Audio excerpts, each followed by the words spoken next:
اعوذ باللہ من الشیطان الرجیم بسم اللہ الرحمن الرحیم۔ سامعین، میں آپ کو جو کتاب سنانے جا رہا ہوں اس کا نام ہے شہاب نامہ۔ اس کے مصنف ہیں قدرت اللہ شہاب۔ آئیے اس کتاب کا پہلا باب شروع کریں، جس کا عنوان ہے جموں میں پلیگ۔ گرمیوں کا موسم تھا اور جموں شہر میں طاعون کی وبا بڑی شدت سے پھوٹی ہوئی تھی۔ اکبر اسلامیہ ہائی اسکول میں چوتھی جماعت کے کلاس روم کی صفائی کا کام میرے ذمہ تھا۔ ایک روز چھٹی کے بعد جب میں اکیلا کمرے کی صفائی کر رہا تھا تو ایک ڈیسک کے نیچے ایک مرا ہوا چوہا پڑا ملا۔ میں نے اسے دم سے پکڑ کر اٹھایا، باہر لا کر اسے زور سے ہوا میں گھمایا اور سڑک کے کنارے جھاڑیوں میں پھینک دیا۔ یہ دیکھ کر لال دین زور سے پھنکارا اور اپنی لنگڑی ٹانگ گھسیٹتا ہوا دور کھڑا ہو کر زور زور سے چلانے لگا۔ لال دین ہمارے اسکول کا واحد چپڑاسی تھا۔ وہ گھنٹی بھی بجاتا تھا، لڑکوں کو پانی بھی پلاتا تھا اور چھابڑی لگا کر بسکٹ اور باسی پکوڑیاں بھی بیچا کرتا تھا۔ ارے بدبخت، لال دین چلا رہا تھا، یہ تو پلیگ کا چوہا تھا، اسے ہاتھ کیوں لگایا؟ اب خود بھی مرو گے، ہمیں بھی مارو گے۔ اپنی لاٹھی پر ٹیک لگا کر کھڑے ہی کھڑے لال دین نے پلیگ کے مرض پر ایک مفصل تقریر کر ڈالی۔ پہلے تیز بخار چڑھے گا، پھر طاعون کی گلٹی نمودار ہوگی، رفتہ رفتہ وہ مکئی کے بھٹے جتنی بڑی ہو جائے گی، جسم سوج کر کپا ہو جائے گا، ناک، کان اور منہ سے خون ٹپکے گا، گلٹی سے پیپ بہے گی اور 4-5 دن میں اللہ اللہ خیر صلاح ہو جائے گی۔ چند روز بعد میں ریزیڈنسی روڈ پر گھوم رہا تھا کہ اچانک ایک چوہا تیز تیز بھاگتا ہوا سڑک پر آیا۔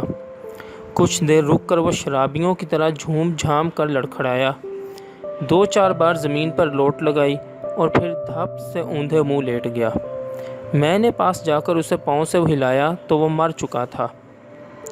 بے خیالی میں میں نے اسے دم سے پکڑا اور اٹھا کر سڑک کے کنارے ڈال دیا۔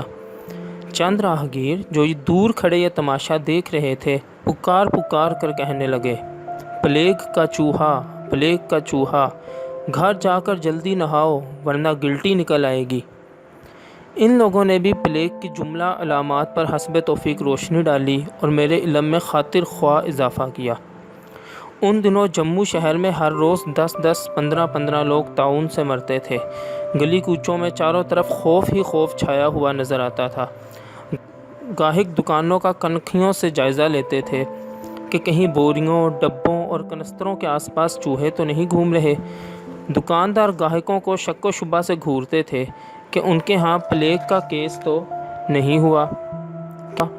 لوگوں نے ایک دوسرے کے گھر آنا جانا اور ملنا جلنا ترک کر دیا تھا۔ سڑک پر راہگیر ایک دوسرے سے دامن بچا بچا کر چلتے تھے۔ شہر کا ہر مکان دوسروں سے کٹ کٹا کر الگ تھلگ ایک قلعہ سا بنا ہوا تھا، جس میں پھٹی پھٹی سہمی سہمی آنکھوں والے محصور لوگ چپ چاپ اپنی اپنی گلٹی کا انتظار کر رہے تھے۔ میونسپل کمیٹی والے در و دیوار سونگھ سونگھ کر پلیگ کے مریضوں کا سراغ لگاتے تھے۔ جہاں ان کا چھاپا کامیاب رہتا تھا وہاں وہ علی بابا 40 چور کی مرجینہ کی طرح دروازے پر سفید چونے کا نشان بنا دیتے تھے۔ تھوڑی بہت رشوت دے کر یہ نشان اپنے مکان سے مٹوایا اور اغیار کے دروازوں پر لگوایا بھی جا سکتا تھا۔ پلیگ کے عذاب میں مبتلا ہو کر مریض تو اکثر موت کی سزا پاتا تھا، باقی گھر والے مفرور مجرموں کی طرح منہ چھپائے پھرتے تھے۔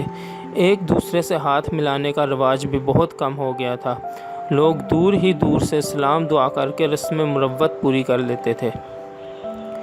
یکے بعد دیگرے 2 طاعون زدہ چوہوں کو ہاتھ لگانے کے باوجود جب میرے تن بدن میں کوئی گلٹی نمودار نہ ہوئی تو میرا دل شیر ہو گیا۔